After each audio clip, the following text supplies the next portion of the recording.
In 1870, Andrew Carnegie didn't own a single steel mill. He had no furnaces, no rolling mills, no rail contracts. He was just another Pittsburgh investor dabbling in iron ore and railroad bonds. By 1900, Carnegie Steel produced more steel than all of Great Britain, more than Germany. The company's output exceeded the steel production of entire nations that had been smelting iron for centuries. One man went from zero to controlling a fifth of America's total steel capacity in 30 years. The question isn't how he got rich. The question is how someone with no steel experience, no steel infrastructure, and no technical knowledge built an empire that redefined what industrial dominance looked like. Because what Carnegie did wasn't just business. It was economic warfare disguised as progress. Andrew Carnegie was born in Dunfermline, Scotland in 1835. His father, William Carnegie, was a handloom weaver, a craftsman who'd spent decades perfecting his trade, working from a cottage workshop in their home. But William Carnegie was watching his profession die in real time. Mechanized power looms were spreading across Britain, producing cloth faster and cheaper than any human hand could match. Mills were buying up contracts that used to go to independent weavers. The work was disappearing. By the 1840s, the Carnegie family was broke. Not struggling, actually broke. They sold their furniture to pay rent. Andrew's mother took in sewing work, binding shoes for pennies. The family ate oatmeal and potatoes because they couldn't afford meat.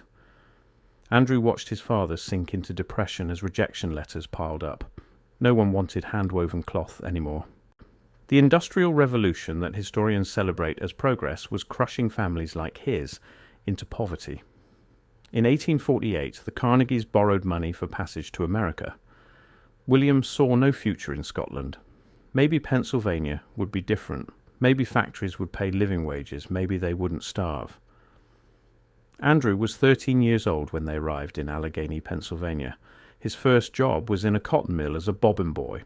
12-hour shifts, 6 days a week, for $1.20 a week. He worked barefoot because shoes cost money they didn't have. The factory air was thick with cotton dust that made him cough up blood at night. He wasn't learning business strategy. He was trying not to die before age 20. That was the life expectancy for factory workers in Pennsylvania in 1848. Most didn't make it to 40. But Carnegie had something most factory workers didn't, a rage against the system that had destroyed his father. He didn't see poverty as his natural condition. He saw it as something that had been done to his family by forces that could be understood and beaten. But Carnegie had something most desperate immigrants didn't have. He was obsessively curious about how systems worked. He didn't just do his job at the mill. He studied the machinery, the workflow, the inefficiencies. He taught himself telegraphy at night, practicing Morse code until his fingers bled. By 1853, at 18 years old, Carnegie landed a job as a telegraph operator for the Pennsylvania Railroad. This is where everything changed, not because of the salary, because of what he saw. The Pennsylvania Railroad was the largest corporation in America. It employed thousands of workers, operated across multiple states, and moved more freight than any other company in the country. Carnegie wasn't just operating a telegraph, he was sitting at the nerve center of the entire operation. Every message that came through his office involved money, shipping contracts, stock transactions, executive communications about expansion plans, merger negotiations. Carnegie saw information that most workers never accessed, and he realized something crucial. The people making real money weren't the ones doing the work. They were the ones who owned shares in the companies doing the work. A superintendent might make $3,000 a year, but an investor who owned $10,000 in railroad stock would make that same amount in dividends without lifting a finger. Carnegie watched Thomas Scott, his supervisor, make a small fortune trading railroad stocks using inside information. Scott knew when the company was about to announce expansion plans. He'd buy shares cheap, wait for the announcement, then sell at a profit. This wasn't illegal in the 1850s, it was just smart investing if you had access to the right information. And Carnegie had that access now. Scott took Carnegie under his wing, teaching him how capital markets actually worked. He explained how bonds functioned, how stock prices moved based on rumors and news, how fortunes got made in the gaps between what insiders knew and what the public believed. Carnegie started small. In 1856, Scott told him about a new company called Adams Express that was going to secure a contract with Pennsylvania Railroad. Carnegie borrowed $500 from a local banker and using his mother's house as collateral and bought 10 shares at $50 each. 6 months later, those shares were paying monthly dividends that equaled Carnegie's salary. He didn't have to work for that money. He just had to own the thing that other people worked for. This was the moment Carnegie stopped thinking like a worker and started thinking like a capitalist. Labor was how you survived. Ownership was how you escaped. By 1859, Carnegie had been promoted to superintendent of the Pennsylvania Railroad's Western Division. He was 24 years old, managing hundreds of workers, overseeing millions in company assets. But he wasn't thinking about his career. He was thinking about what happened during the Panic of 1857. During the panic, railroads needed bridges. Wooden bridges kept burning, collapsing, slowing down shipping routes. The first company to mass-produce iron bridges would own the entire market. Carnegie saw the opening. In 1862, Carnegie co-founded the Keystone Bridge Company. He didn't know how to build bridges. He hired engineers who did. His job wasn't technical expertise. His job was securing contracts with railroads that needed bridges yesterday and didn't have time to shop around. The Civil War turned Keystone Bridge into a cash machine. Railroads were expanding faster than ever, and Carnegie had the connections to land contracts before competitors even knew they were available. He was using his position at Pennsylvania Railroad to feed business to his own company. This wasn't illegal. It was just how business worked if you had the right relationships. By 1865, Carnegie had stakes in oil fields, iron foundries, locomotive factories, and telegraph companies. He was 30 years old and already wealthy by any reasonable standard. But he wasn't satisfied, because he'd noticed something about iron. Every industry needed iron. Railroads needed iron rails, bridges needed iron beams, factories needed iron machinery. But iron had a fatal flaw. It was brittle, inconsistent, and wore out fast. Rails cracked under heavy trains. Bridges sagged after a few years. Everyone knew iron was the problem, but steel was too expensive to replace it. Then in 1856, Henry Bessemer figured out how to mass-produce steel cheaply. The Bessemer process could convert iron into steel in minutes instead of days, cutting costs by 90%. Suddenly, steel wasn't a luxury material for swords and springs. It was a viable replacement for iron in everything. Carnegie saw what this meant before almost anyone else in America. Whoever controlled steel production would control the next 50 years of infrastructure. Railroads would need steel rails that didn't crack. Cities would need steel beams for skyscrapers. Factories would need steel machinery that didn't break down every 6 months. Steel was about to become the most important commodity in the industrialized world. And in 1870, almost nobody in America knew how to produce it at scale. Here's what Carnegie understood that his competitors didn't. The entire industrial economy was built on iron, but iron had reached its physical limits. You couldn't build a skyscraper with iron beams. They'd buckle under their own weight. You couldn't run heavy freight trains on iron rails. They'd crack and warp after a few months of use. You couldn't build bridges that would last decades with iron frames. They'd corrode and collapse. Steel solved all of those problems. It was 3 times stronger than iron. It lasted longer. It could handle stress and weight that would destroy iron structures. But in 1870, steel production was small-scale and expensive. Most of it went to luxury goods, specialty tools, and military applications. The Bessemer process changed the economics completely. What used to take days of labor-intensive refinement could now happen in 20 minutes. What used to cost $300 per ton now cost $80 per ton. The technology existed to make steel cheap enough to replace iron in everything. But there was a problem. American industrialists didn't trust it. They'd been using iron for decades. It worked. Why gamble on an untested British technology that might not scale? Most steel mills in America were still using old crucible methods, producing small batches for niche markets. Carnegie saw the opening. He wasn't smarter than everyone else. He was just willing to bet everything on a technology that terrified his competitors. In 1870, Carnegie sold most of his other investments. He liquidated his positions in oil fields, telegraph companies, locomotive works. His partners thought he'd lost his mind. Iron foundries were printing money. Why abandon a proven business model for an experimental one? Because Carnegie had done the math, and the math was devastating for anyone who stayed in iron. A railroad buying iron rails would pay $70 per ton.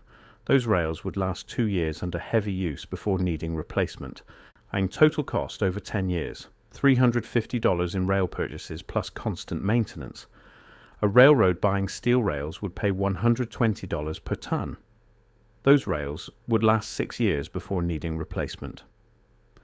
Total cost over 10 years, $200 in rail purchases with minimal maintenance. Steel was more expensive up front, but cheaper over time. And once railroads figured that out, they would never buy iron rails again. The first steel producer to offer competitive prices and reliable delivery would capture the entire market. In 1872, Carnegie opened his first steel mill near Pittsburgh, the Edgar Thomson Steel Works, named after the president of Pennsylvania Railroad, because Carnegie understood that flattery secured contracts. He didn't build it to compete with existing iron producers. He built it to make them obsolete. The mill used the Bessemer process, but Carnegie made one crucial change that transformed the economics of steel production. Most mills ran at partial capacity to preserve machinery and keep labor costs down. Factory owners treated equipment like precious heirlooms. If a machine could theoretically last 20 years, they'd run it slow and gentle to get every year of life out of it. Carnegie did the opposite. He ran his mills at maximum capacity, 24 hours a day, 7 days a week, 3 shifts of workers, no holidays, no maintenance shutdowns unless something actually broke. He pushed the Bessemer converters until they literally fell apart, then replaced them with newer, better models. This sounds insane. Equipment was expensive. Why destroy it deliberately? Because Carnegie had done the math on a different time scale than his competitors. A Bessemer converter cost $50,000 and could theoretically last 15 years if babied. But if you ran it at full capacity, it would burn out in 3 years. Most factory owners looked at that equation and decided to preserve the equipment. Carnegie looked at the same equation and saw opportunity. Running at full capacity meant his cost per ton of steel dropped by 40%. Over 3 years, he could produce 3 times as much steel as a competitor running at partial capacity. Even accounting for replacing the equipment, his total profit was double. The math worked because Carnegie wasn't competing on equipment lifespan. He was competing on volume and price. His mills could produce steel cheaper than anyone else in America, even after factoring in constant equipment replacement. By 1875, Edgar Thomson was producing steel rails at $58 per ton. Iron rails were selling for $70 per ton. Steel was now cheaper than the inferior product it was replacing. Railroads weren't buying Carnegie steel because it was better. They were buying it because it was cheaper and lasted longer. That's not innovation. That's just economics. Carnegie's competitors tried to keep up. They bought Bessemer converters, built new mills, hired more workers. Some of them even copied his strategy of running at full capacity. But they made one fatal mistake. They tried to compete on Carnegie's terms without understanding the real game he was playing. Carnegie wasn't just building steel mills. He was building a vertically integrated supply chain that would make competition economically impossible. In 1881, Carnegie bought controlling interest in the Henry C. Frick Coke Company. Frick owned massive coal deposits in Connellsville, Pennsylvania. Coal was essential for steel production. Every ton of steel required 2 tons of coke, a refined coal product used in blast furnaces. Carnegie's competitors had to buy coke on the open market at whatever price suppliers charged. Carnegie now owned the supply. He could produce coke for $12 per ton when market price was $20 per ton. His competitors were paying him for the privilege of competing with him. Then Carnegie bought iron ore mines in the Mesabi Range in Minnesota. The Mesabi deposits were the richest iron ore source in North America, with ore concentrations of 60% pure iron compared to the 30% typical in other mines. This meant less processing, less waste, lower costs. His competitors were buying ore from independent mining companies at market rates. Carnegie was extracting ore from his own mines at cost. Then he bought limestone quarries in Pennsylvania. Limestone was the third essential ingredient in steel production, used as a flux to remove impurities from molten iron. Another commodity his competitors had to buy that Carnegie could produce internally. Then he bought railroad lines connecting his mines to his mills. Then he bought ore shipping fleets on the Great Lakes to transport raw materials from Minnesota to Pittsburgh. Then he bought the docks and warehouses where those materials were stored. Vertical integration meant Carnegie controlled every step from extracting ore out of the ground to delivering finished steel beams to construction sites. His costs were pure extraction and processing. His competitors' costs included profit margins at every stage of the supply chain. By 1885, Carnegie could produce a ton of steel for $22, when his closest competitors were spending $38 for the same output. And that gap kept widening as Carnegie bought more mines, more railroads, more shipping capacity. In 1881, Carnegie Steel bought out several smaller competitors and merged them into one massive operation. The company now controlled 40% of America's steel rail production. Railroads couldn't build new lines without going through Carnegie. But Carnegie wasn't trying to create a monopoly in the legal sense. He was trying to create something more effective, a system so efficient that competing with it was economic suicide. Here's how the cycle worked. Phase 1. Carnegie ramped production across all mills simultaneously, flooding the market with steel. Supply exceeded demand by 20 to 30%. Prices crashed from $60 per ton to $40 within months. At $40, most producers sold below cost, losing money on every ton. But they couldn't shut down without losing workforce, contracts, and market position. They operated at a loss, hoping prices rebounded before bankruptcy. Carnegie operated at $40 and profited because his costs were lower. Where competitors lost $15 per ton, Carnegie made $8, enough to survive. Phase 2, competitors defaulted on loans, banks foreclosed, mills went to auction. Carnegie bought them for 20 cents on the dollar. Phase 3, Carnegie shut down acquired mills. He'd strip useful equipment, sell the land, eliminate competition permanently. Phase 4. With competitors gone, Carnegie reduced production slightly. Supply tightened. Prices climbed to $55 per ton, high enough for massive margins, but not high enough for new competitors to enter. Then repeat. Flood, crash, acquire, consolidate, raise prices, repeat. Between 1881 and 1892, Carnegie used this to acquire or destroy over 30 competing companies. Each cycle made him stronger and made market entry more expensive. But size created its own problems. The bigger Carnegie's operation became, the more vulnerable it was to labor disputes. A strike at one mill could shut down the entire supply chain. In 1892, that vulnerability became a crisis that would define Carnegie's legacy more than any business achievement ever could. The Homestead strike started over wage cuts at Carnegie's Homestead Steel Works in Pennsylvania. The Amalgamated Association of Iron and Steel Workers, one of the strongest unions in America, had negotiated a contract that expired on June 30th, 1892. Carnegie's partner Henry Clay Frick saw the contract expiration as an opportunity. He wanted to break the union permanently. He proposed wage cuts of 18 to 26%, knowing the union would never accept. The union didn't. They voted to strike. Frick's response was immediate and calculated. He built a fence around the entire Homestead Mill complex, 3 miles of solid board fencing, 12 feet high, topped with barbed wire. Workers started calling it Fort Frick. Watchtowers went up at the corners. Searchlights were installed. Frick was preparing for war. Then on July 5th, 1892, Frick hired 300 Pinkerton agents from Chicago and New York. The Pinkertons were a private security force, but everyone knew what they really were. Strikebreakers, union busters, men paid to use violence against workers who refused to accept wage cuts. The Pinkertons were supposed to arrive quietly before dawn, secure the mill, and allow scab workers to enter safely. That was the plan. The strikers found out. By the time the Pinkerton barges arrived on the Monongahela River at 4 a.m. on July the 6th, 3,000 workers and townspeople were waiting on the shore with rifles and dynamite.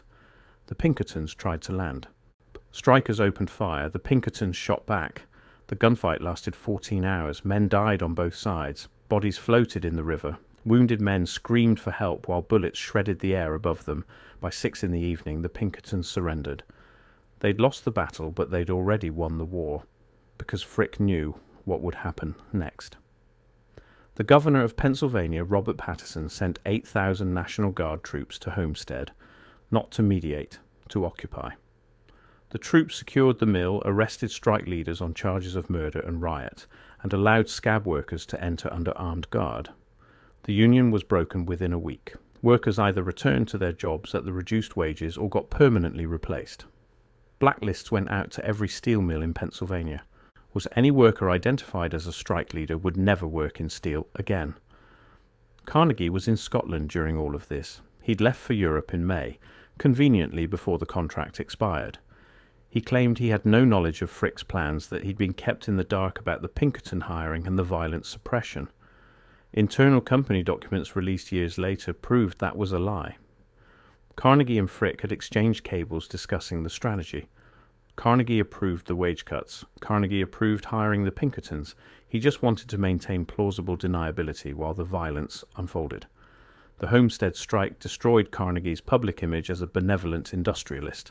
Newspapers called him a hypocrite. He'd written essays about workers' rights and fair wages, then authorized armed suppression of his own employees. But the strike also proved something Carnegie already knew. Labour could be crushed if you had enough capital and enough political support. The union never recovered. Carnegie's mills would remain non-union for the next 40 years. By 1900, Carnegie Steel employed 20,000 workers and produced 5 million tons of steel annually. The company's profit margins were higher than any manufacturing operation in history. Carnegie personally earned $25 million that year, not in revenue, in personal profit. That's over $800 million in today's money, from 1 year, from one company, and then he walked away from it all. In 1901, J.P. Morgan approached Carnegie with an offer that would reshape American industry. Morgan wanted to create U.S. Steel, a massive trust that would consolidate the entire American steel industry under one corporate umbrella. He needed Carnegie's mills to make it work because Carnegie's operation was more valuable than all other American steel companies combined. Morgan had already been buying up smaller steel producers, wire manufacturers, tube companies, and finishing mills. He had everything except the core production capacity. Without Carnegie's blast furnaces and rolling mills, U.S. Steel would just be a collection of secondary operations with no control over raw steel production. Carnegie knew this. He knew Morgan needed him more than he needed Morgan. So when Morgan sent intermediaries to discuss a potential sale, Carnegie made them work for it. The first offer was $200 million. Carnegie countered at $400 million. Morgan's bankers said that was insane, that no company was worth that much, that Carnegie was delusional. Morgan met with Carnegie directly at Carnegie's mansion in New York. The meeting lasted less than 20 minutes. Morgan asked Carnegie what he wanted. Carnegie wrote a number on a piece of paper and slid it across the table. $480 million. Morgan looked at the number for maybe 10 seconds. Then he said, "I accept." No negotiation, no counteroffer, no conditions, just acceptance. Because Morgan understood what Carnegie understood. Control of American steel production was worth whatever Carnegie asked. The number was almost irrelevant compared to the strategic value. Carnegie had one condition beyond price. He wanted to be paid in gold bonds, not stock. He didn't trust the market. He didn't want his fortune tied to U.S. Steel's future performance. He wanted guaranteed payment regardless of what happened to the company after he left. Morgan agreed to that too. On March 2nd, 1901, U.S. Steel was officially incorporated, the largest corporate merger in history at that point. Carnegie Steel became the core of U.S. Steel, which now controlled 67% of American steel production. It was the first billion-dollar corporation in history. Its market capitalization was larger than the gross domestic product of most countries, and Carnegie, at 65 years old, was now the richest man in the world. His personal fortune was estimated at $480 million, though some financial historians think it was closer to $600 million when accounting for his other holdings. He spent the rest of his life giving his fortune away. He built libraries, funded universities, established trusts for scientific research. By the time he died in 1919, he'd donated 90% of his wealth to public institutions. The Carnegie story gets told as a rags-to-riches tale. A poor Scottish immigrant who worked hard, took risks, and earned his success through innovation and determination. Business schools teach Carnegie as proof that America rewards merit. That version is designed to make you feel good about capitalism. Here's the version that actually explains what happened and why the Carnegie story can't be replicated by someone starting from nothing today. Carnegie didn't succeed because he was smarter or worked harder than everyone else. He succeeded because he understood something most people never figure out. Our capital compounds faster than labor. Ownership generates more wealth than work. And the people who control the systems make the rules. Carnegie spent his early years studying systems. The telegraph system, the railroad system, the banking system, the steel production system. He didn't invent any of them. He just figured out where the leverage points were and positioned himself to exploit them before anyone else recognized the opportunity.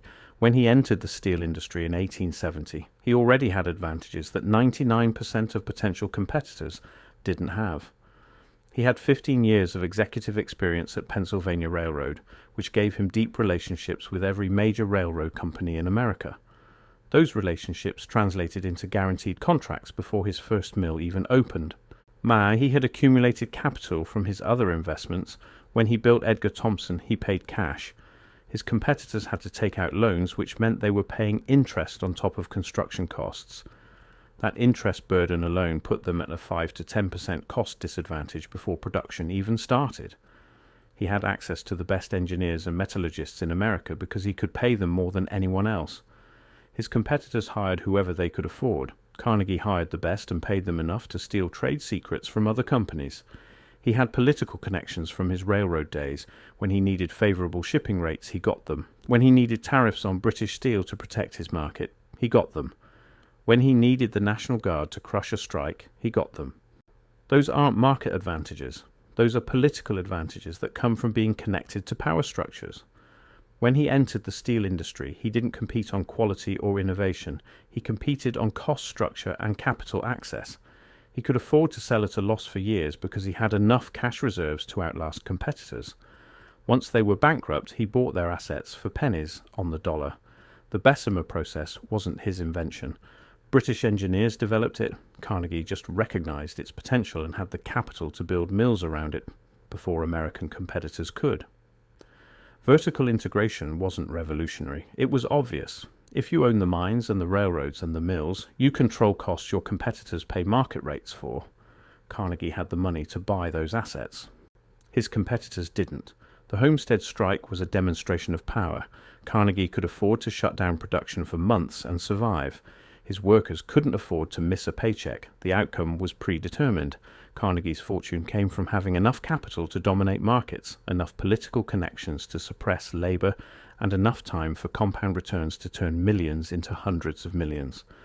The libraries and universities he funded were real. He gave away over $350 million, built 2,800 libraries, funded Carnegie Mellon University. This wasn't charity, it was legacy building. He wanted to be remembered as a benefactor, not the man who crushed unions. It worked. But that doesn't erase where the money came from. Workers who died in mill accidents. Competitors crushed by predatory pricing. A system designed to concentrate wealth at the top. Here's what Carnegie's story actually teaches. Timing is everything. Carnegie entered steel when Bessemer technology made mass production viable, but before manufacturers understood what that meant. 5-year window. Too early and the technology wasn't ready. Too late and markets consolidated. He caught the moment when opportunity was largest and competition weakest. Capital requirements create moats. By the 1880s, competing with Carnegie required tens of millions. Few people had that capital. Banks wouldn't lend when Carnegie could crash prices and bankrupt startups. Vertical integration compounds exponentially. Every supply chain piece Carnegie controlled made the next cheaper to acquire. Each piece multiplied the value of others. Market manipulation works with enough capital. Carnegie's flood and acquire cycle worked because he could survive selling below cost. Competitors couldn't. Deep pockets win. Political power follows economic power. Carnegie got tariffs, land grants, government contracts. That's how power works when economic interests align with political interests. The math still works today. Capital compounds faster than labor. A dollar invested at 10% doubles every 7 years. A worker's salary sees 3% raises. Over 30 years, the investor's dollar becomes 17. The worker's salary is 2.4 times higher. Ownership generates more wealth than work. A software engineer makes $300,000 yearly. An early investor who bought $10,000 in stock made $4 million. Same company. Different outcomes based on ownership versus labor. People who control systems make rules. Tech platforms decide distribution. Banks decide loans. Regulators decide scrutiny. Inside systems, you shape markets. Outside, you're subject to insider rules. Carnegie succeeded because he was positioned correctly when steel became critical. He had capital to act before others could. That opportunity doesn't exist in steel anymore. But new opportunities appear when technologies shift. Internet, mobile, AI, renewable energy, biotech. Markets restructure every few decades. When that happens, people with capital and connections capture value. Everyone else works for wages. Carnegie's story isn't inspiring. It's diagnostic. Find leverage points, accumulate capital, control supply chains, use political power, outlast competitors through superior capital access. That's how markets work when capital compounds without friction and labor is disposable.